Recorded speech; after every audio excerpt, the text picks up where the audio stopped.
Programme में भलीकार views time सां गॾु मां आहियां अनिल कुमार। नाज़रीन, वफ़ाक़ी सरकार सिंध सरकार जी इजाज़त बिना कराची जे तारीख़ी बेटनि ॾिंगी ऐं भंडार ते नवां शहर अॾण लाइ सरगर्मियूं तेज़ करे छॾियूं आहिनि। डॉक्टर सदर आरिफ अलवी ऐं गवर्नर इमरान इस्माइल साहब कल्ह गवर्नर हाउस में बहरिया टाउन जे मलिक रियाज़, आरिफ हबीब, अकील करीम डेडी ऐं मौलवी महमूद सां मुलाक़ात करे उन्हनि खे इन बेटनि ते सीड़पकारी करण लाइ ज़ोर ॾिनो आहे। ॿिए पासे सिंध हुकूमत जे तर्जुमान मुर्तज़ा वहाब चयो आहे त इहा वॾी हैरत जी ॻाल्हि आहे त इहो न कमु सदर जो आहे, न इहो कमु गवर्नर जो आहे, बल्कि इन क़िस्म जे मनसूबनि ते जेको बि अमल दरामद थींदो, जेको बि कमु थींदो, जेका बि मंज़ूरी ईंदी, उहो सूबाई हुकूमत ऐं वफ़ाक़ी हुकूमत जो कमु आहे। हुन वधीक चयो त ॿेट सिंध हुकूमत जी मिल्कियत आहिनि ऐं वफ़ाक़ इन बाबति असां सां को बि राब्तो बि क़ाइमु न कयो आहे, न ई असां इन क़िस्म जी का मंज़ूरी ॾिनी आहे। नाज़रीन खे वधीक ॿुधाईंदा हलूं त अॻूणे सदर परवेज़ मुशर्रफ बि हिकु आलमी तामीराती कंपनी सां मुआहिदो कयो हो ऐं डायमंड बार सिटी जे नाले सां इन्हनि बेटनि ते शहर अॾण जो ऐलान कयो हुयो। उनजी मुखालफ़त न सिर्फ़ु माहीगिरनि कई हुई, पर सिंध जे क़ौम परस्तनि बि उनजी मुखालफ़त कई हुई ऐं तहरीक एॾी तेज़ थी वई जो आख़िरकार उन वक़्त जे सिंध जे वॾे वज़ीर अरबाब गुलाम रहीम जेको आहे वफ़ाक़ खे ख़त लिखी करे उनजी मुखालफ़त कई ऐं इहो पिणु चयो त इहे ॿई बेट पोर्ट कासिम जी न पर सिंध हुकूमत जी मिल्कियत आहिनि ऐं सिंध हुकूमत जी मर्ज़ीअ खां सवाइ इन ते बेट नथा आॾे सघजनि। इन पूरी सूरत हाल ते राय मालूम करण लाइ अॼु असां पैनलिस्ट जी टीम मौजूदु आहे। अॼु असांखे जॉइन कयो आहे डॉक्टर जमील अमन ख़ान साहब, नसीर मेमन साहब, इनाम भट्टी साहब, मुश्ताक मीरानी साहब, अली हसन साहब ऐं शबीर शर साहब ऐं उनखे भलीकार जी। नसीर मेमन साहब, तव्हां खां अॼु शुरूआत कयूं था। इहो ॿुधायो त जेकॾहिं सिंध खे एतमाद में वठण खां सवाइ इहे बेटनि ते जेकॾहिं शहर अॾाया विया त उन जा नतीजा कहिड़ा निकिरी सघनि था? एतमाद में वठी बि वफ़ाक़ नथो कंस्ट्रक्ट करे सघे। बेट आइनी तौर ते सिंध हुकूमत जी मिल्कियत आहिनि। इहो ईअं ई आहे जीअं ॿियो को हिसो सिंध जो सिंध जी मिल्कियत आहे, उहो सकर हुजे, खैरपुर हुजे, औरंगी कोरंगी हुजनि, इहे सूबे जा हिसा आहिनि। हर सूबे जे अंदरि जेका ज़मीन सूबे जे अंदरि मौजूदु आहे उहा कॉन्स्टिट्यूशनली उन सूबे जी मिल्कियत आहे। हिननि ॿिनि बेटनि ते नज़र अची कोन्हे। 2006 में इमार नाले कंस्ट्रक्शन कंपनीअ खे हिते 12,000 हाउसिंग यूनिट ठाहिण जो ठेको ॾियण जी ॻाल्हि कई वई।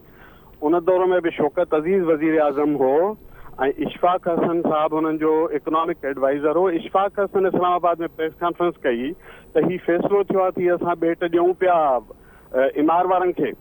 ऐं पोइ अरबाब रही मां छो त सॼी कैंपेन जो पार्ट हुउसि, मूं हुन ते रिसर्च पेपर लिखियो हो, तंहिं करे मूंखे हिकु हिकु शइ हिन ते यादि थी अचे। ऐं उन खां पोइ हुन ते जॾहिं वज़ीर हिते वॾे वज़ीर खां सुवालु पुछियो हुयो प्रेस कॉन्फ्रेंस में अरबाब रहीम खां त हीउ ऐलान थियो आहे, तव्हां हुनजे बारे में छा था चओ? त पहिरियों हुन चयो त असांखे का ख़बर कान्हे, असांखे ॿुधायो न वियो आहे ऐं इहो सिंध हुकूमत जा बेट आहिनि। इन क़िस्म जी गोलमोल ॻाल्हि कई, पर चई त असांजी मर्ज़ी खां सवाइ कुझु न थींदो। ऐं पोइ हफ़्ते खनि खां बि घटि मुंहिंजो ख़्यालु टाइम हो जॾहिं ॿीहर हुन हिकिड़ी प्रेस कॉन्फ्रेंस कई, जॾहिं मथां हुनखे मरोड़ ॾिनुनि त अरबाब रहीम त वीचारो उधारो वॾो वज़ीर हो हिकिड़ी सीट जो, त उन फौरन चयो त हिन बेटनि ते त कुता घुमंदा आहिनि ऐं तरक़ीअ खां वधीक असांजी ज़मीन थोरी आहे। हुनखे जेको नादिरशाही हुकुम मिलियो हुनजी तामील कई, पर पोइ हुनजो रद्दमल इहो थियो त सॼी सिंध हुन ते बीठी। अॼोकी पीपल्स पार्टी, मूंखे यादि आहे त इब्राहिम हैदरी में हिकिड़ो एहतजाजी मेड़ाको थियो हो जंहिंमें मरहूम शफ़ी जामोट हुयो, निसार खोड़ो हुयो, ताज हैदर हुयो, ॿिया बि हुया, पर इहे टे नाला त मूंखे यादि आहिनि। ऐं उन वक़्तु उनजी शदीद मज़ाहमत थी हुई। ऐं उन खां पोइ वरी 2013 में पंहिंजो मलिक रियाज़ खे इहा बेट ॾियण जी ॻाल्हि थी, पर उन हिकिड़ो फ़र्क़ु हो त उहो फ़ैसिलो सिंध हुकूमत पे कयो। जेतोणी को ट्रांसपेरेंट कोन हो, पर अनकॉन्स्टिट्यूशनल बि कोन हुयो। हीअ ॻाल्हि बिल्कुलु सिंपल आहे। सदर पाकिस्तान हेड ऑफ स्टेट आहे, गवर्नर वफ़ाक़ जो नुमाइंदो आहे। इन्हनि ॿिन्ही खे इहो ख़्याल में रखणु घुरिजे त हीअ कॉन्स्टिट्यूशन जा कस्टोडियंस आहिनि। कहिड़ी तरह हू हिकिड़ी अनकॉन्स्टिट्यूशनल मीटिंग खे चेयर था कनि, कहिड़ी तरह अहिड़ी ॻाल्हि ते हू ॻाल्हाइनि था जेका कॉन्स्टिट्यूशनल हुन जे डोमेन में नथी अचे। जेकॾहिं मुल्क जी हाईएस्ट ऑफिसिस इहो रवैयो इख़्तियार कनि कॉन्स्टिट्यूशन आहे त पोइ इन में ऐं ज़ियाल खे मुशर्रफ जहिड़े डिक्टेटर्स में कहिड़ो फ़र्क़ु रहिजी वेंदो? ॻाल्हि बिल्कुलु चिटी आहे। कॉन्स्टिट्यूशनली सिंध जा बेट आहिनि, सिंध हुकूमत हिन ते वक़्ताइतो जवाबु ॾिनो आहे। सिंध हुकूमत खे घुरिजे त फॉर्मली वफ़ाक़ी हुकूमत खे लेटर लिखनि त इन बेटनि ते तव्हांजो को बि राइट कोन्हे, इन जे बारे में फ़ैसिले करण जो तव्हांखे को बि हक़ु कोन्हे को। तो इन ते बिल्कुलु क्लियर पोज़ीशन हुजणु घुरिजे, सॼी सिंध जी पॉलिटिकल पार्टी सभिनी खे वॉइस करणु घुरिजे, ही अनकॉन्स्टिट्यूशनल आहे जेको बि थिए पियो। जी ठीकु आहे, हलूं था डॉक्टर जमील साहब ॾे। जी डॉक्टर साहब तव्हां ॿुधायो इन बारे में।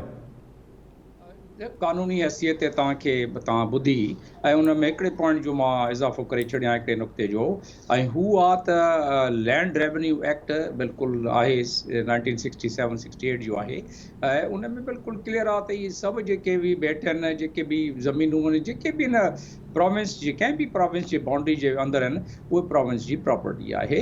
ऐं उन खां बाद 18th अमेंडमेंट खां बाद ते अञा इहो कमु पको थी वियो। उन खां पहिरियां हूंदो हो बॉम्बे लैंड कोड हूंदो हो, उन में बि इहो ई हो। त इन में मां सम्झां थो पियो त जेके ही मीटिंगूं कंदा था वतन, इहो एक्स्ट्रा जुडिशियल आहे, एक्स्ट्रा कॉन्स्टिट्यूशनल आहे, जे इन खे अॻिते वधाईंदा, जे ते फ़क़ति डिस्कशन लाइ कनि था पिया, ऐं डिस्कशन करे पोइ सिंध गवर्नमेंट खे ॾींदा, जीअं DHA आहे, जीअं ॿिया आहिनि, जीअं मलिक रियाज़ बि पहिरियां फिज़िबिलिटी ठाही, फिज़िबिलिटी खां बाद पोइ खणी वियो, जे ते मर्कज़ वारा highest constitutional office of Pakistan वेही फ़क़ति फिज़िबिलिटी ते डिस्कस कनि था पिया, ऐं उन खां बाद क़ाइदे कानून कॉन्स्टिट्यूशन जे मुताबिक़ पोइ कंदा, पोइ त उन वक़्तु ॾिठो वेंदो जेॾी महिल सिंध गवर्नमेंट नो ऑब्जेक्शन ॾींदी इन जो या लीज़ कंदी। ॾिसो न, जेके बि प्रॉपर्टीज़ आहिनि सॼी सिंध में, जेके इवन जे मिलिट्री जा जेके गैरिज़न्स आहिनि, उहे बि त लीज़ड ज़मीन आहे न। काई बि ज़मीन, स्टील मिल जेका आहे उहा बि त लीज़ ज़मीन आहे। अॼु स्टील मिल प्राइवेटाइज़ कनि, ॿिए कंहिं मक़सद लाइ ॾियनि, त उहो लीज़ ऑटोमेटिकली कैंसिल थींदी, वरी ॿीहर अप्लाई कंदा, वरी ॿीहर नए टर्म्स एंड कंडीशन ते उनखे लीज़ मिले न मिले, उहा ॿी ॻाल्हि आहे। हाणे चऊं था पिया न के डिफेंस जे कागज़नि में, DHA जे कागज़नि में कंहिं ज़माने में बंडल आइलैंड जे तौर ते इहो प्रोजेक्ट जेको MR वारो आहे या ॿिया प्रोजेक्ट शौकत जे बारे में खोड़ माण्हुनि जी नज़रूं इन में हुयूं। पर ही जेको आहे इन जो सेंसिटिविटी जे ॾिठो वञे त इहा ॻाल्हि पहिरियां थी इन में डिस्कशन में, त सॼी सिंध पोइ जुलूस जलसो जीअं पहिरियां थियो हो, वरी हरू भरू जेको आहे उनखे, इन जो सही तरीक़ो बि आहे। जे इन में को माशी फ़ाइदो आहे सिंध जो, जे इन में को सिंध जी तरक़ी जो मामिलो आहे, जे इन में सिंध खे रोज़गार थो मिले, सिंध में को दादू में ऐं नवाब शाह में ऐं ॿिए हंधि इहे पैसा लॻंदा, ऐं उते का इंडस्ट्रियलाइज़ थींदी, इंडस्ट्रियलाइज़ेशन थींदी, माण्हुनि खे कुझु ॿिया ज़राया मिलंदा, त पोइ सिंध गवर्नमेंट ज़ाहिर आहे उन मामले में डिस्कशन कंदी, चवंदी त भाई ठीकु आहे, असां ॿुधायो असांजी प्रॉपर्टी आहे, असां इन टर्म्स एंड कंडीशन से ॾींदासूं, ऐं असां ही रेवेन्यू वठंदासूं, इन जो असां ईयरली जेको बि टर्म्स एंड कंडीशन कढनि। त पर जे उन्हनि में काई बि शइ न थी आहे, मलिक रियाज़ जा पंहिंजा प्रकार जेके आहिनि, उहे सभिनीनि खे सॼी दुनिया खे हाणे ख़बर पइजी वई आहे, उनखे विहारे ऐं उन सां डिस्कस कंदा, त ज़ाहिर आहे माण्हुनि जे ज़हन में हिकिड़ो खुटको पैदा थींदो। पहिरियां ई हिकिड़ी सेंसिटिव सिचुएशन लॻी पई आहे, पहिरियां ई हिकिड़ो ट्रस्ट जो फ़ुक़दान आहे, जे ट्रस्ट जंहिंमें माशरे जी कुझु धुरनि में ट्रस्ट जेको आहे घटिजी वञे या ख़तमु थी वञे, त चङड़ी ॻाल्हि जेका हूंदी उन में बि ख़राबत नज़र ईंदी। त ही वक़्तु जेको आहे जंहिं नमूने सां असां कनि था पिया, इन खां बहितर नमूने सां ऑल इंक्लूसिव कंसल्टेशन सां फ़ाइदो कंहिंखे, नुक़सानु कंहिंखे, इहो डिस्कस करण खां पोइ जे ही कनि, त शायदि हिन में का सुठी ॻाल्हि बि नज़र अची वञे, निकिरी अचे। छो जे मां पहिरियां कंहिं प्रोग्राम में तव्हांजे ॿुधायमि त ही सॼी बेल्ट केटी बंदर खां वठी ऐं गवादर ताईं इन असांजी ज़िंदगी में ई जे असां ॾिसंदासूं, जे अलाह हयाती ॾिनी त इन में ई काफ़ी डेवलपमेंट करण जो इन जो इरादो आहे। उन डेवलपमेंट में सिंध सूबे खे केतिरो फ़ाइदो थो पहुचे, ज़ाहिरा फ़ाइदो न पहुचंदो त लीज़ न थींदी उहा ज़मीन, उन में मुखालफ़त बि थींदी, उन में काफ़ी मामला ॿिया बि थींदा। त असुल ॻाल्हि जेका आहे त ट्रस्ट डेवलप करण जी ॻाल्हि आहे। जंहिं नमूने सां इहे कमु कंदा आहिनि, उन में ट्रस्ट खे वेतिरो जेको आहे ख़राबु कंदा आहिनि, उहो ठीकु न कंदा आहिनि। इन जे करे जेका शइ साम्हूं ईंदी आहे, हाणे त इन जो न को हेड आहे न को टेल आहे इन ॻाल्हि जो, भई आई डिस्कशन थी ऐं हाणे जेॾी महिल क़ानूनी रस्तो इन जो वठंदा जी, पोइ जी। ख़बर पवंदी त छा था करणु चाहिनि ऐं ठीकु आहे। मंज़र आम ते ईंदी। इन में जीअं बिल्कुलु पहिरियां नसीर साहब ॻाल्हि कई त चीफ मिनिस्टर हाणे ई इन न्यूज़ आइटम जे तहत ई चीफ मिनिस्टर खपे त क़ाइदा कानून ॾेखारे, इहो रेवेन्यू एक्ट जो कोट करे, कॉन्स्टिट्यूशन कोट करे, हुकूमत खे लिखे त बाबा तव्हां असां सां कंसल्ट कयो, अल्टीमेटली तव्हां असां वटि ईंदव त it will be too late. पोइ असां पंहिंजा हाणे खां तव्हां असांखे ॿुधाईंदव त कहिड़ो फ़ाइदो कहिड़ो नुक़सानु आहे ऐं कहिड़े टर्म्स एंड कंडीशन ते तव्हां अप्लाई था कयो, त उन खां बाद ख़बर पवंदी। त इहो जेको आहे चीफ मिनिस्टर खे बि करणु खपे। ठीकु आहे। ऐं पोइ जेके अॻवान आहिनि जेके सभु हिन मामले में जी, जी। कोशिशि कनि था पिया त कुझु मीटिंग कनि या जेके गवर्नर हाउस मीटिंग थी उन मामले में उन खपे त सभिनीनि खे कॉन्फिडेंस में वठनि। ठीकु आहे जी। शबीर शर साहब, मसलो इहो आहे त न प्रेसिडेंट खे इहो इख्तियार आहे, न गवर्नर खे इहो इख्तियार आहे। हाणे गवर्नर हाउस में वेही जेका तव्हां अख़बार त गवर्नर सदाई इन क़िस्म जूं शरारतूं इन क़िस्म जूं नाज़ेबा हरकतूं कंदो रहंदो आहे। अॻु में इन क़िस्म जूं ॻाल्हियूं थियूं हुयूं त डिंगी बेट ऐं भंडार बेट जेको आहे उन ते वफ़ाक़ी हुकूमत जूं नज़रूं आहिनि, वफ़ाक़ी हुकूमत ते नवां मॉडल शहर अचण थी चाहे पई। असल में इन ते नज़र जेका आहे सरकार कुवत ॾिनी आहे, उहे असल में इन क़ीमती बनी खे बेटनि खे कंहिं इंटरनेशनल मार्केट में तब्दील करण जे लाइ ॿाहिरिनि जेके मार्केटनि खे सेल करण जे चकर में आहिनि।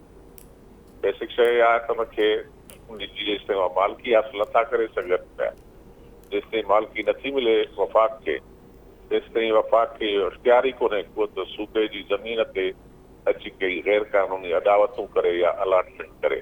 शबीर साहब, तव्हां कानूनी माहिर आहियो, असांजे नाज़रीन खे इहो ॿुधायो त जेके ॿेट आहिनि उन्हनि जे बारे में कानून छा थो चए, छो त सी जे हवाले सां या सी जी जेका ज़मीन हूंदी आहे, सामूंडी ज़मीन जेका हूंदी आहे या ॿेट हूंदा आहिनि, उनजे लाइ बि कानून में काफ़ी शयूं वाज़े लिखियल आहिनि। कानून छा थो चवे? हुन में क्लियर आहे तव्हांजो जेको लैंड रेवेन्यू एक्ट आहे, लैंड रेवेन्यू एक्ट जे मुताबिक़ जेके बि सामूंडी पट्टी आहे, कोस्टल एरिया आहे, जंहिं जंहिं सूबे सां उहा हुन सूबे जी मिल्कियत आहे, उही सामूंडी पाणी बि उनजी मिल्कियत आहे। जे ईअं न हुजे त जेका ही फिश हार्बर आहे उहो कंहिंजे कंट्रोल में आहे, वफ़ाक़ जे में त कोन्हे सम्झ में। ऐं समुंड जा जेके मच्छी जा ठीका आहिनि उहा सिंध गवर्नमेंट ॾींदी आहे, उनजो फिशरीज़ डिपार्टमेंट आहे उहो जेको आहे सो ॾींदो आहे। ऐं सॼो उनजो जेको रिकॉर्ड आहे इन्हनि ॿेटनि जो उहो लैंड रेवेन्यू डिपार्टमेंट वटि आहे, रेवेन्यू डिपार्टमेंट वटि आहे। माना सिंध रेवेन्यू डिपार्टमेंट उनजी जेको आहे मालिक आहे। हिन में को वफ़ाक़ी रेवेन्यू डिपार्टमेंट ते कोन्हे को जेको हुनजी मिल्कियत ज़ाहिर करे। जेकॾहिं हिननि हिन क़िस्म जी दावत शुरू बि कई, अलॉटमेंट किथां आणींदा? माण्हुनि खे प्रॉपर्टी त ॾींदा न, उन्हनि खे मिल्कियत जा हक़ त ॾींदा न, उहे अलॉटमेंट किथां ईंदा? जेसिताईं सिंध लैंड रेवेन्यू डिपार्टमेंट जेको आहे उहो उन्हनि खे पंहिंजा इख्तियार नथो ॾिए पियो ऐं उहे अलॉटमेंट नथो ॾिए पियो ऐं उन लैंड जी जेका पोज़ीशन लीगली कानूनी नथो ॾिए पियो, त उन ते का बि अदावत जेका आहे इलीगल थींदी। ऐं उहो माण्हू पंहिंजो पाण खे कंहिं वटि सब रजिस्ट्रार वटि रिलीज़ कराईंदो या उन खे रजिस्टर कराईंदो, कीअं थींदो? वफ़ाक़ जो त कोई हिते कोन्हे को इदारो। माण्हू दुकान वठंदा, बाज़ारूं वठंदा, मार्केट वठंदा, फ्लैट वठंदा, कंहिं वटि रजिस्टर थींदा? सब रजिस्ट्रार वटि। सब रजिस्ट्रार वटि तॾहिं थींदा जॾहिं उनजी अलॉटमेंट जेका आहे सभु उन्हनि खे ॾेखारींदा त रेवेन्यू डिपार्टमेंट इहा असांखे अलॉट कई आहे, हीअ ज़मीन हेतिरी जेका उहा असांखे अलॉट कई वञे, असांजे नाले ते रजिस्टर करी वञे सभु रजिस्ट्रार ऐं रजिस्ट्रार जे ऑफिसनि में। इहे काॾों जेके सही आणींदा? हिननि त होम सुपर हाईवे ते तव्हां ॾिसो लूणी कोट वटि हिते एयरफोर्स वारनि जेको आहे ज़मीन ते कब्ज़ो शुरू करे ॾिनो आहे। तक़रीबन 20 मेलनि ताईं ज़मीन जेका आहे हुन ते एयरपोर्ट बि था ठाहिनि पिया, कॉलोनियूं बि था ठाहिनि। न सिंध गवर्नमेंट खां NOC वरिती आहे, न सिंध गवर्नमेंट खां का अलॉटमेंट वरिती आहे। इन क़िस्म जूं जेके गैर कानूनी जेकॾहिं वफ़ाक़ खे लैंड वठणी आहे त लैंड एक्विज़िशन एक्ट जेको आहे उन मुताबिक़ लैंड एक्विज़िशन डिपार्टमेंट खे जेके ॾिसी लिखंदा त इहा लैंड असां अक्वायर था कयूं पिया ऐं ख़रीद कंदा चयूं पिया, उनजी केतिरी क़ीमत थींदी, वफ़ाक़ उनखे अक्वायर करण थो चाहे पियो, त ज़ाहिर आहे त लैंड एक्विज़िशन डिपार्टमेंट उन जी सॼी फिज़िबिलिटी उन्हनि खे ठाहे ॾींदो त हीअ ज़मीन जी हेतिरी एराज़ी आहे ऐं उन एराज़ी जी जेका मार्केट वैल्यू आहे उहा हेतिरी आहे, उन मुताबिक़ जेको आहे सो तव्हां भले ख़रीद करणु चाहियो त ख़रीद। सो बि सूबे जी जेका रज़ामंदी सां, सूबे खां ज़बरदस्ती नथी करे सघिजे पई हुनखे, उन ते इंक्रोचमेंट नथी करे सघे पई। उन में ज़ाहिर आहे त सूबाई हुकूमत कोर्ट में वञी सघे थी पई ऐं कोर्ट खां रिट वठी सघे थी पई त वफ़ाक़ जेको आहे सो इलीगली उन्हनि जी ज़मीन ते कब्ज़ो पियो करे ऐं गैर क़ानूनी तरह सां कब्ज़ो पियो करे। ईअं थी कोन सघंदो, मुमकिन ई कोन थी कोई बि जेको आहे इन्वेस्टर उहो पहिरियां चवंदो हिन जा जेके लीगल डॉक्यूमेंट्स आहिनि उहे किथे आहिनि, उहे असांखे लीगल डॉक्यूमेंट्स ॾेखारियो त उन मुताबिक़ असां हीअ ज़मीन परचेज़ कयूं, इन ते असां कंस्ट्रक्शन कयूं। बहरिया टाउन बि ठहियो त ज़ाहिर उते गवर्नमेंट खां उन्हनि एक्वायर कई लैंड, ख़रीद कयऊं उनखां पोइ उन्हनि खे उहा अलाटमेंट जेका असां ॾिनी वई तॾहिं हुननि माण्हुनि खे वञी जेका असां अलाटमेंट ॾिनी माण्हुनि वञी सभु रजिस्टर फ्लैट घर प्लाट जेके आहिनि उहे पंहिंजनि नालनि ते रजिस्टर कराया। हे कंहिं मश्करी थोरी आहे, का मज़ाक न आहे। जी जी पोइ पोल्ट्री फार्म त कोन थो ठाहियो वञे त हुनखे वञी मथां ठाहे छॾींदा बसि उहा हुनजी प्रॉपर्टी थी वेंदी, इहे मुमकिन ई कोन्हे को। ठीकु आहे, ये मश्किरियूं कंदा था रहनि, ॾिसो कैसे था कनि। ठीकु आहे शबीर साहब, तव्हांजो मौक़ो अची वियो। जी अलीसन साहब, शबीर साहब चयो त सिंध हुकूमत कोर्ट में वञी सघे थी, तव्हां हिन पूरे मामले खे कीअं था ॾिसो? मैं तो ये सोच रहा हूँ इस बात पर कि आइन की किताब कहाँ है, वो कहाँ रख दी गई है। सदर को बहुत जरूरी है, गवर्नर को बहुत जरूरी है कि आइन की किताब उठाकर देखें कि उन्हें क्या इख्तियारात हासिल हैं। ये सारी बहस, ये सारे मामलात अगर करने हैं तो वफाकी हुकूमत पहले सिंध गवर्नमेंट से मामलात करे, उनके साथ एक मीटिंग करे, उनको कॉन्फिडेंस मिले, फिर उसके बाद मामलात सिंध गवर्नमेंट के नुमाइंदे को बैठाकर सारे लोगों से जिसको भी देनी है देते रहें। लेकिन ये तो उस वक्त हो सकेगा, बाकी दूसरी कोई सूरत इसमें है नहीं कि आप ऐसे कर लें, आप ऐसे कर लें, कोई शॉर्टकट नहीं है। अगर आप आइन पे यकीन रखते हैं, अगर आप आइन के तहत निज़ाम चलाना चाहते हैं, लेकिन इस मुल्क में अफसोस का बात ये है कि यहाँ पे रवैये इस तरह के हैं कि सब लोग अपनी अपनी डोमिनेंसी चाहते हैं और अपने हिसाब से आइन को इंटरप्रेट करते हैं, और यही हमारी सबसे बड़ी खामी है। जी जी मुश्ताक बिनानी साहब, अलीसन साहब ॻाल्हि कई आइन जी, आइन जे किताब जी ऐं आइन ते अमल करण जी। मुल्क जो सभ खां वॾो जेको हेड ऑफ स्टेट आहे उन लाइ हुन ज़िक्र कयो त उनखे आइन पढ़णु खपे ऐं गवर्नर जे लाइ बि चयो त आइन पढ़णु खपे। तव्हां छा चवंदा हिन मामले ते? थोरो तफ़सील सां वेंदुमि। तव्हांखे ख़बर आहे त हीउ जेको कॉन्स्टिट्यूशन आहे या डेमोक्रेसी आहे, इन जो बुनियादु जॉन लॉक रखियो, जंहिंखे कॉन्ट्रैक्ट थ्योरी था चऊं। उन मुताबिक़ कॉन्स्टिट्यूशन ठहिया, पोइ कॉन्स्टिट्यूशन अमल में था अचनि। हिन वक़्तु पाकिस्तान में ज़ाहिरी तौर डेमोक्रेसी आहे ऐं कॉन्स्टिट्यूशन आहे। कॉन्स्टिट्यूशन माना त कॉन्ट्रैक्ट। फेडरेशन में सिंध जो वफ़ाक़ सां हिकिड़ो कॉन्ट्रैक्ट आहे, उन में लिखियो वियो आहे त सॼी ज़मीन जेको आहे उहो सिंध जी आहे।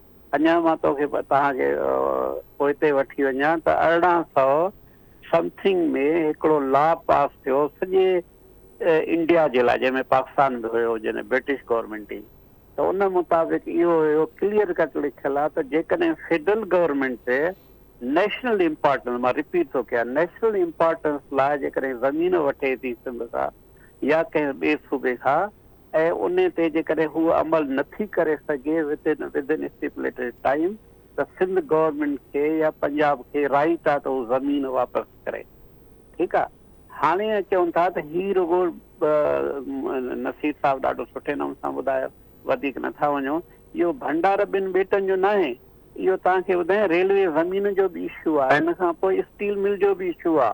तव्हांखे ख़बर आहे जॾहिं अरबाब गुलाम रहीम हुयो तॾहिं सिटी स्टेशन रेलवे में तमामु वॾी जेको आहे सो फेडरल गवर्नमेंट कोशिशि कई त सॼी ज़मीन असां वफ़ा खां मिलनि, पर उन वक़्तु अरबाब गुलाम जी कमज़ोर हुकूमत में चयो इहा असां तव्हांखे नथा ॾेई सघूं। पोइ बि वधीक मूंखे ख़बर न आहे, इहो आहे त भई 50-50 था कयूं पंजाब, पर उसूल साॻियो रखियो त इहा सिंध गवर्नमेंट जी आहे। सुभाणे अॻिते हली स्टील मिल ते झगड़ो थींदो, इहो तव्हांखे ॿुधाइनि फ्यूचर थियनि बिलियन लैंड जा। हाणे चवंदा ॿ भंडार, इहा प्योरली सिंध गवर्नमेंट जी मिल्कियत आहे, हर एंगल सां, हर शइ खां। उन खां पोइ सुभाणे अच्छा ॿियो हिते ज़िक्र निकितो, coastal development authority, Pakistan coastal development authority ठाहे छॾी अथऊं पंहिंजी मर्ज़ीअ सां, इस्लामाबाद में वेही पंहिंजे मर्ज़ीअ सां। सुभाणे चवंदा असां जेको आहे जेको डेज़र्ट डेवलपमेंट अथॉरिटी था ठाहियूं, पोइ सिंध जा सॼा डेज़र्ट जा इलाइक़ा खणी वेंदा। वरी चवंदा त न हाणे असां पाकिस्तान माउंटेन डेवलपमेंट अथॉरिटी था कयूं त पर सिंध जा जेके बि माउंटेन्स उहे तव्हां खणी वञो। वरी चवंदा भई सिंध जो जेको कचो आहे riverine area, Pakistan riverine area development authority, इन हवाले सां त वफ़ाक़ जेको मां हमेशह चवंदो आहियां त पंजाब जो फ्रंट मैन आहे, उहो सॼो पंजाब जे हवाले थी वेंदो। ही बिल्कुलु असांखे सिंध गवर्नमेंट खे ॿियनि खे हिकु यूनाइटेड में असांखे ॻाल्हि करणी आहे त नथिंग डूइंग, इन ते कंप्रोमाइज़ थी नथो सघे, नॉन निगोशिएबल आहे। ऐं ॿी लास्ट में आहे त असांजो कॉन्ट्रैक्ट अकॉर्डिंग जॉन लॉक जो असांजो कॉन्ट्रैक्ट सिंध गवर्नमेंट सां आहे, वफ़ाक़ सां न आहे। असांजो कॉन्ट्रैक्ट सिंध गवर्नमेंट सां आहे त हू सिंध जा जेके तारीख़ी हक़ ऐं कॉन्स्टिट्यूशन हक़नि जी हिफ़ाज़त कंदी, जंहिंमें तारीख़ी हक़ में माना टेरिटरी आहे, ॿोली आहे, वसीला आहिनि, ऐं कॉन्स्टिट्यूशनली आहे त पाकिस्तान जे फेडरेशन में जेके असांजा राइट्स आहिनि। तंहिंजे करे सिंध गवर्नमेंट में क्लियर कट, मां इहा बि तजवीज़ ॾींदो तव्हांजे लाइ त इहे issue Sindh government Sindh assembly में छो नथी आणे। नंढी नंढा इशू ते त सिंध गवर्नमेंट आणे थी असेंबली में, हिन में बाक़ाइदा बहस करे, मुबाहिसो करे, क्लियर कट हिकिड़ो रेज़ोल्यूशन पास करे त नथिंग डूइंग। इहो सिंध जा ॿेट आहिनि, असां हिनखे क्लाइमेट जे हवाले सां, माहीगीरनि खे फैसिलिटीज़ जे हवाले सां, ऐं ही हाणे सिंध जो हिकिड़ो नेशनल सिंबल थी विया आहिनि जेके मुल्क जा आहिनि, तीअं ई ॿ जेके ॿेट आहिनि उहे सिंध जा नेशनल सिंबल आहिनि।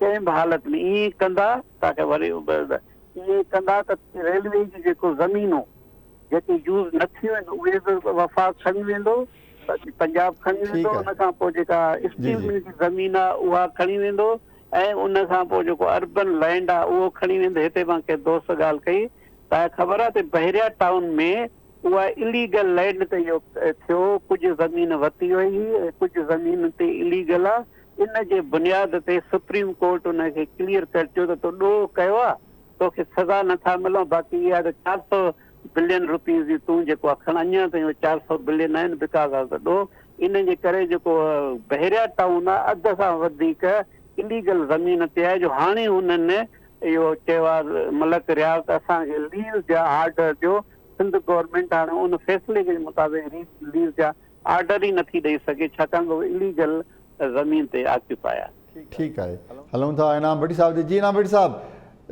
महिमाननि जा राया तव्हां ॿुधा, तफ़सील सां ॿुधायूं त आइन छा आहे, कानून छा आहे, ऐं केरु केतिरो अमल दरामद इन ते करे सघे थो, तव्हां छा चवंदा?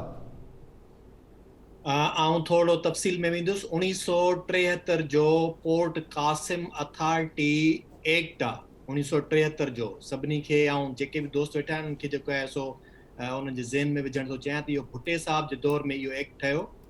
उन एक्ट जे चैप्टर 8 जो article 67 power to dispose of land.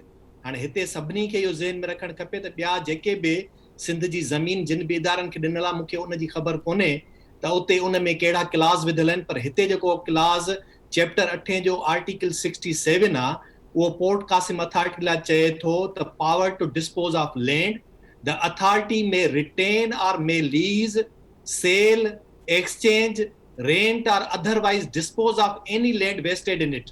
हाणे इहो ज़हन में रखिजो, इहो टोटली इलीगल एक्ट में इहो पेरा विधियल आहे, छाकाणि त हुअण ईअं खपंदो त सिर्फ़ु ऐं सिर्फ़ु पोर्ट कासिम अथॉरिटी खे उहा लैंड पंहिंजे जंहिं पर्पज़ लाइ ॾिनी थी वञे उहा इस्तेमालु करे सघे।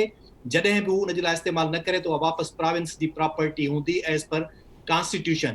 हाणे वरी अचूं था उन खां पोइ मूंखे एग्ज़ैक्ट यादि कोन थो पए त वरी कहिड़े दौर में पोर्ट कासिम अथॉरिटी खे इहे ॿई ॿेट जेके आहिनि डिंगी ऐं भंडार जेको आहे लीज़ ते ॾिना विया सिंध गवर्नमेंट तरफ़ां।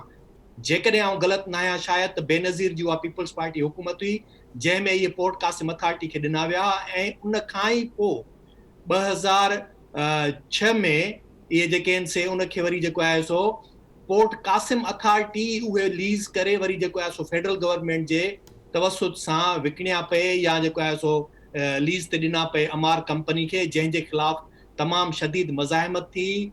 जंहिंखां पोइ उन मज़ाहिमत जे नतीजे में सिंध गवर्नमेंट वापसि जेको आहे फेडरल गवर्नमेंट खे लिखियो त सिंध जे अंदरि तमामु घणी अनरेस्ट आहे, तंहिंजे करे चीफ मिनिस्टर इहो चयो त को बि सिंध जी गवर्नमेंट उन ते जेका असां डील नथी करे सघे, तंहिंजे करे इहो डिसीजन वापसि वठो, ऐं पोइ उहो डिसीजन वापसि थियो।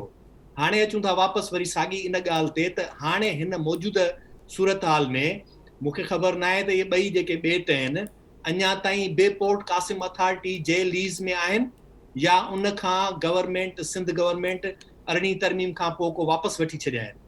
जेकॾहिं वापसि वठी छॾिया आहिनि त पोइ वरी उन ते उन्हनि खे इहा शइ वाज़े करणु खपे त हींअर इहे ॿई रुॻो ॿेट न पर जेके बि कोस्टल अथॉरिटी सां कोस्टल एरिया सां गॾु अंदरि ॿिया बि ॿेट आहिनि उहे सिंध जी प्रॉपर्टी आहिनि।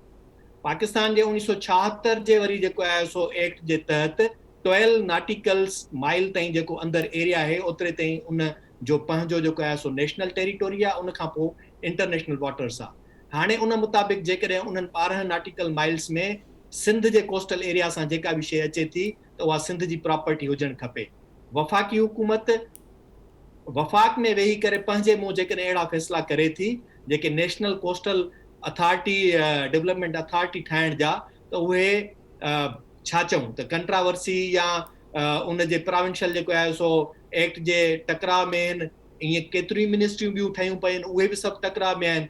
बुनियादी सुवाल इहो आहे त मौजूदा पीपल्स पार्टी हुकूमत खे असेंबली जे अंदरि इन्हनि शयुनि ते कानून साज़ी करणु खपे ऐं जिते जिते जेकॾहिं अहिड़ी लेकुनास आहिनि त उन्हनि खे रिवाइव करणु खपे ऐं जेके शयूं 18 तरमीम खां पोइ उन्हनि खे नज़र अचनि थियूं त केॾी महिल बि इहे वार थी सघनि था त उन्हनि खे रिवाइज़ करणु खपे।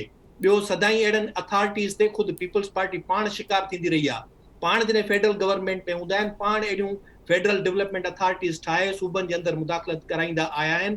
तंहिंजे करे इन्हनि शयुनि खे बि नज़र में रखणु खपे। त आउं सम्झां थो त तॾहिं असां चवंदासीं त पीपल्स पार्टी सिंध जे धरतीअ जो ज़मीन जो सही तरीक़े सां मालिकी करण जो हक़ अदा करे थी जॾहिं हू असेंबली जे अंदरि उन जो तहफ़ुज़ कनि, उन जे लाइ कानून साज़ी कनि ऐं प्रॉपर फोरम्स ते जेका CCI आहे या जेको आहे सो नेशनल असेंबली आहे उते उन जे ख़िलाफ़ जेको आहे सो आवाज़ उथारनि। ऐं इन्हनि हिन इशू ते त मुंहिंजे ख़्याल में ऐं भायां थो बलोचिस्तान सिंध सां मुकमिल तरह ते गॾु हूंदो कोस्टल अथॉरिटी वारे मामले ते, उनखे नेशनल असेंबली में खणी अचणु खपे। न त मौजूदा जेका सूरत-हाल जुड़ी आहे उन में जीअं मुश्ताक मीरानी साहब चयो त वाकई जेॾी महिल बि फेडरल गवर्नमेंट खे जंहिं बि हंध ते पंहिंजो मुफ़ाद नज़र ईंदो उते उहा अथॉरिटी ठाहे पोइ वेही रहंदा, पोइ उहा कोल अथॉरिटी हुजे, रिवराइन अथॉरिटी हुजे, कोस्टल अथॉरिटी हुजे या कहिड़ा बि इलाइक़ा हुजनि। ऐं सम्झां थो ही सभु शयूं जेके आहिनि उन्हनि खे सिंध खे मालिकी करण जे लाइ कानून साज़ी करणु खपे। त जेॾी महिल स्टील मिल खपंदी त उन जी लैंड वापसि सिंध जी प्रॉपर्टी हूंदी।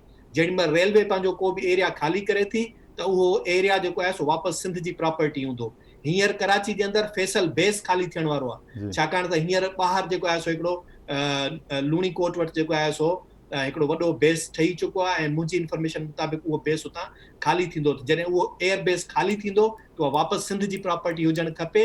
उनखे सवाइ उन पर्पज़ जे जॾहिं नथो थिए इस्तेमालु त उते हाउसिंग अथॉरिटी या उते उनखे वरी जेको आहे सो कमर्शलाइज़ करे खपाइण जो हक़ या अख़्तियार जेको आहे सिंध हुकूमत खे उन्हनि खे न ॾियणु खपे। त इहे सभु इशूज़ आहिनि जंहिं ते पीपल्स पार्टी सिर्फ़ु बयानबाज़ी ऐं इन खे रुॻो इन हद ते रुॻो न खणी अचे पर तॾहिं असां उनखे सम्झंदासीं त वाकई उन जे लाइ लेजिस्लेशन कनि था, उन जी जेका असां मालिकी कनि था, उन्हनि शयुनि ते उन जे लाइ प्रॉपर फोरम्स ते जेको आहे जहिड़ो कनि था तॾहिं सम्झंदासूं त उहे उन जी मालिकी करण वारा आहिनि। न त अदरवाइज़ पंहिंजे दौर में मुंहिंजे 73 वारे आइन जी ॻाल्हि ॿुधाई त 73 जे उन एक्ट में जंहिं क़िस्म जो इहो क्लाज़ लॻो पियो आहे त उन क्लाज़ जे मुताबिक़ त जेकॾहिं हींअर बि इहे ॿई ॿेट कासिम पोर्ट अथॉरिटी जी उन में लीज़ में आहिनि पोइ त फेडरल गवर्नमेंट जे लाइ तमामु आसान आहे त सिर्फ़ु कासिम पोर्ट अथॉरिटी सां ॻाल्हाए करे ऐं उन्हनि खे वरी जेको आहे सो सेल बि करे सघनि था, लीज़ ते ॾेई सघनि था, रेंट ॾेई सघनि था। तव्हांजो मौक़ो अची वियो नाज़रीन। वक़्तु आहे नंढी ब्रेक जो।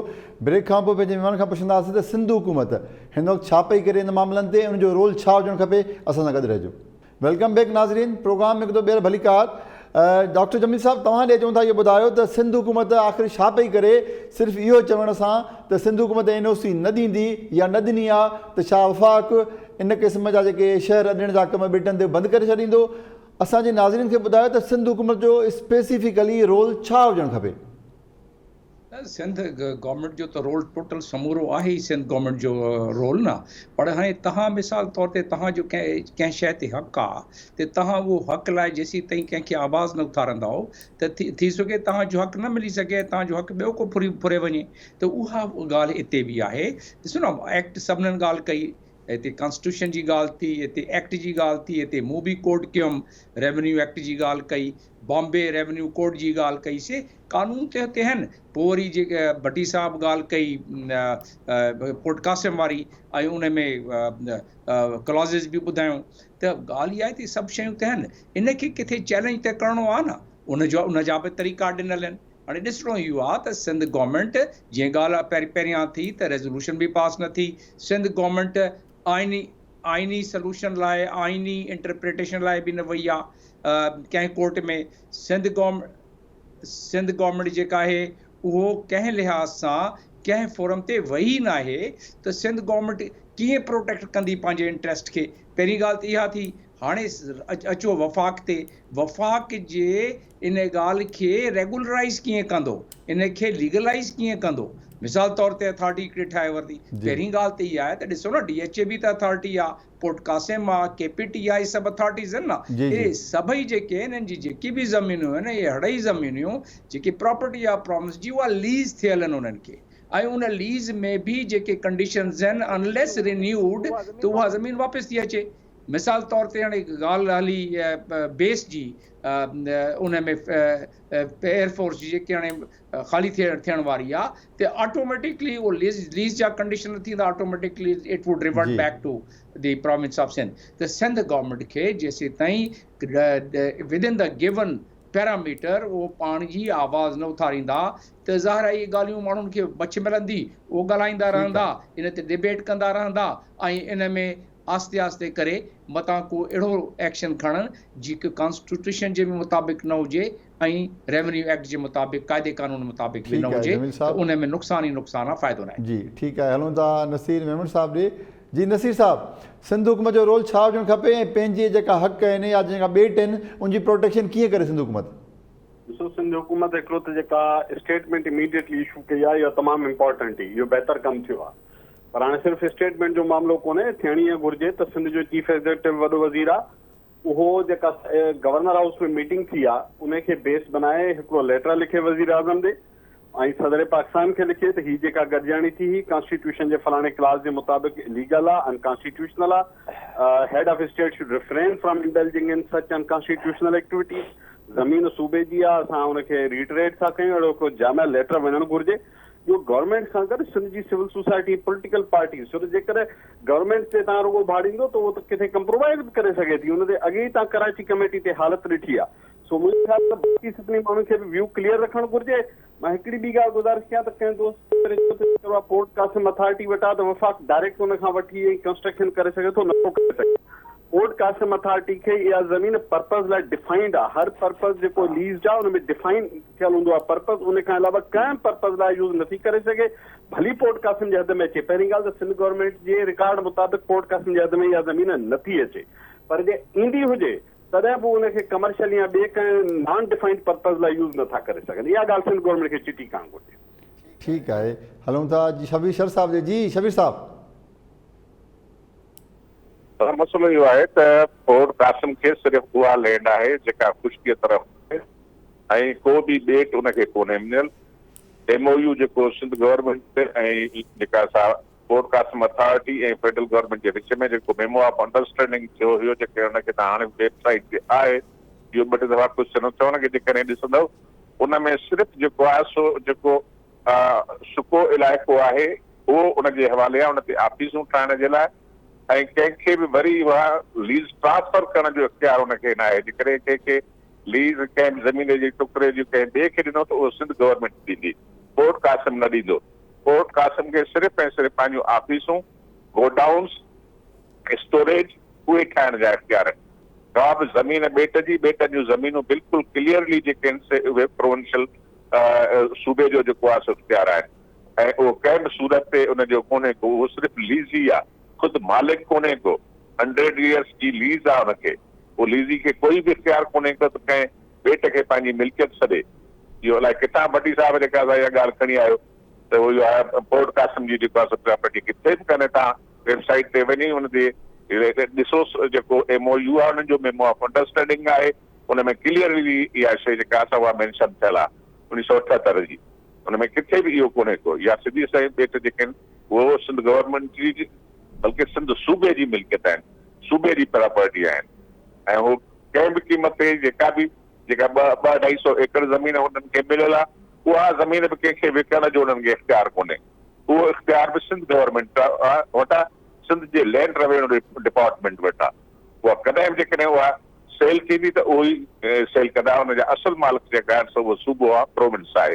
ॿुधायो त गोइंग फॉरवर्ड शबीर साहब, गोइंग फॉरवर्ड सिंध हुकूमत जो रोल छा हुजणु खपे हिन वक़्तु? सिंध गवर्नमेंट वञी जी मालिक आहे, सूबे जी कस्टोडियन आहे, उनजो इहो कमु आहे त उनखे रजिस्ट करे, उनजी मुज़ाहिमत करे ऐं उनखे कंहिं बि क़ीमत ते कंहिंखे बि जेको आहे सो उनखे हथु लॻाइण न ॾिए। जेकॾहिं वफ़ाक़ जेका असां पंहिंजे इख़्तियारनि खे ओरांगे थो पियो, अहिड़ी सूरत में कोर्ट खे रुजू करे, हाई कोर्ट में रिट पिटीशन दाख़िल करे सघे थी पई त भई हिननि खे रिट जारी कई वञे, वफ़ाक़ी हुकूमत खे मना कयो वञे त असांजी प्रॉपर्टी असांजी मर्ज़ीअ खां सवाइ उहा इस्तेमालु नथी करे सघे। ऐं कोर्ट कंहिं बि क़ीमत ते, हाई कोर्ट हुजे या सुप्रीम कोर्ट हुजे, कंहिं बि क़ीमत ते वफ़ाक़ खे इहो इख़्तियार क़तन बि कोन ॾींदी त उहे सूबे जी ज़मीन ते, सूबे जी प्रॉपर्टीअ ते, उनजी मिल्कियत ते को कब्ज़ो करे या नाजाइज़ का अदावतूं करे या उन मां को मुनाफ़ो हासिल करण जी कोशिशि करे, कंहिं बि सूरत में का बि कोर्ट उनखे इहा शइ हलो कंदी ई कान का। ठीकु आहे जी। मुश्ताक मीरानी साहब, सभिनी दोस्तनि काफ़ी ॻाल्हायो आहे, रिपीटेशन ॾींदी, मां हिकिड़ी शइ रुगो चवंदुमि त सिंध गवर्नमेंट खे जॾहिं मैंडेट आहे सिंधी माण्हुनि जो त सिंध जी ज़मीन, छाकाणि त जेके बि इशूज़ आहिनि, जीअं पंहिंजो शर साहब ॿुधायो, सॼो गवर्नमेंट रेवेन्यू डिपार्टमेंट, तव्हांखे ख़बर आहे, अञा ताईं असांखे ख़बर न आहे त रेवेन्यू मिनिस्टर केरु आहे, या मूंखे कंहिंखां पुछा कयो रेवेन्यू मिनिस्टर केरु आहे, होम मिनिस्टर केरु आहे, कोई इहे सभु या घोस्ट मिनिस्ट्रीज़ आहिनि या घोस्ट मिनिस्टर, का ख़बर कोन्हे को। तंहिंजे करे जी जी तव्हांजी इंफॉर्मेशन लाइ मखदूम महबूब ज़मा जेको आहे, मखदूम अमीन फ़हीम जो पोटो, उहो आहे जी। उहो त आहे, त पर अञा ताईं ख़बर ई न आहे, पेपर में हूंदो, उहो बि त सीक्रेट पेपर में हूंदो, ज़ाहिरी तौर ते आहे कोन, यानी उनखे छॾियूं था। मक़सदु सिर्फ़ु इहो आहे त सिंध गवर्नमेंट पंहिंजे लैंड जे हवाले सां हिकिड़ी कमेटी मुक़ररु, हाई पावर कमेटी मुक़ररु करे, रिव्यू करे, ऐं जीअं पंहिंजे इनाम साहब ॿियनि दोस्तनि बि चयो, लेकुना जेके बि आहिनि, जिते झोल आहिनि, जिते गैप्स आहिनि, उन खे पूरो करे त फ्यूचर में को बि अदारो हुजे, वफ़ाक़ हुजे, कहिड़ो बि हुजे, उन खे ताक़त न थिए त सिंध ज़मीन सां करे। ऐं ॿी जेको सिंध गवर्नमेंट खे स्टैंड वठणु घुरिजे त वफ़ाक़ कहिड़े वक़्तु बि चए थो बाबा हीअ मूंखे हेतिरी ज़मीन ॾियो, असांजे नेशनल इंट्रस्ट जी ॻाल्हि आहे। पहिरियों त वाक़ई उहा नेशनल इंट्रस्ट जी ॻाल्हि आहे न आहे, जीअं मिसाल सुपरावे जे भरिसां पंहिंजे शर साहब ॿुधाए थी, जेको ज़मीन आहे कंहिंखे ख़बर न आहे त उहो लीगली आहे, इलीगली आहे, छा आहे। उन खां पोइ जेके कैंटोनमेंट्स ठहियल आहिनि, उन खां पोइ जेको DH आहे, उहो छाजे करे कीअं, का ख़बर न आहे। बसि बाबा हिते ठपो लॻो पियो आहे, तंहिंजे करे चवण जी ज़रूरत न आहे। तव्हां जेकॾहिं सॼी सिंध में वञो, तव्हांखे ॿुधाइनि त अलाए केतिरियूं जॻहियूं जिते सिंध जो माण्हू ते वञी नथो सघे, छो जो तंहिंजे लास्ट बस इहा त सिंध गवर्नमेंट खे स्टैंड वठणु घुरिजे ऐं काउंसिल में, असेंबली में इशू आणे, ऐं उन खां पोइ उनखे एक्ट खे स्ट्रेंथन करे। जी ठीकु आहे जी। नामिर साहब, तव्हां ॾे चऊं था, तव्हां पंहिंजो मौक़िफ़ काफ़ी तफ़सील सां असांखे ॿुधायो त सिंध हुकूमत आख़िर उनजो रोल छा हुजणु खपे। सिर्फ़ु इहो मना करण सां त असां NOC न ॾिनी आहे, वफ़ाक़ छा पंहिंजा क़दम रोके वठंदो? जी अनिल, पहिरीं सिंध हुकूमत खे सिंध असेंबली जे अंदरि इहो रेज़ोल्यूशन आणणु खपे ऐं ओपन फॉर ऑल सभई जेके बि इदारा सिंध जे अंदरि कमु कनि था, वफ़ाक़ी जिन वटि सिंध जी ज़मीन आहे, उन्हनि जे लाइ हिकिड़ो रेज़ोल्यूशन आणणु खपे त जंहिं पर्पज़ जे लाइ उन्हनि खे जेका ज़मीन ॾिनी वई आहे, उन खां हटी करे जेको बि उनजो इस्तेमालु हूंदो, जंहिं वक़्तु बि कोई इदारो अहिड़ी कंदो त उहा लीज़ वापसि वरिती वेंदी या कैंसिल कई वेंदी। उन खां पोइ हिकिड़ो एक्ट आणणु खपे त जेकॾहिं जेके बि इहे आइलैंड्स कंहिं बि इदारे खे लीज़ में ॾिना विया आहिनि, जेका दोस्त ई मुंहिंजी ॻाल्हि मञनि कोन था, ऐं त मूं त कोर्ट कया, बाक़ाइदे हुन जा पेपर्स जेके आहिनि मुंहिंजे साम्हूं पिया आहिनि, उन्हनि मां कोर्ट कयो त पोर्ट कासिम अथॉरिटी खे जेकॾहिं लीज़ ते ॾिनल आहे त उहा लीज़ उन्हनि जी कैंसिल कई वञे, ऐं इन ई बेसिस ते कैंसिल कई वञे त हू पंहिंजे इस्तेमाल खां ॿाहिरि जॾहिं ॿिए इस्तेमाल जे लाइ सोचनि था, तंहिंजे करे उहा लीज़ कैंसिल थिए। 3 नंबर ते जेको नसीर साहब जेका ॻाल्हि कई आहे, उनखे सेकंड थो कयां त उनखे लेटर लिखणु खपनि फेडरल गवर्नमेंट खे, उनखे टोटली अनकॉन्स्टिट्यूशनल ऐं इंट्रूजन इन दी टेरिटोरी जेको आहे सो उन हवालो ॾेई करे उनखे रद्द करणु खपे। त इहे सभु शयूं आहिनि। उन खां पोइ बाक़ी जेको आहे उहो असांजी सिविल सोसाइटी ऐं सिंध जे साञावंदनि खे उन ते स्टैंड वठणु खपे। जेतिरे ते उहे मुतहद न थींदा, उहे आवाज़ न उथारींदा, त नसीर जी ॻाल्हि वांगुरु त इहे गवर्नमेंट कॾहिं बि किथे बि पंहिंजी का कंप्रोमाइज़ करे सघे थी। त जेकॾहिं पीपल्स पार्टी जूं इहे शयूं नज़र न ईंदियूं त पोइ माना सम्झो त हू कंहिं न कंहिं कंप्रोमाइज़ तरफ़ वेंदा। जी वॾी महिरबानी इनाम भट्टी साहब। नाज़रीन, तव्हां महिमान जा राया ॿुधा, प्रोग्राम जो पुॼाणी खे पहुचे थो। अनिल कुमार खे ॾियो इजाज़त। अल्लाह भाई।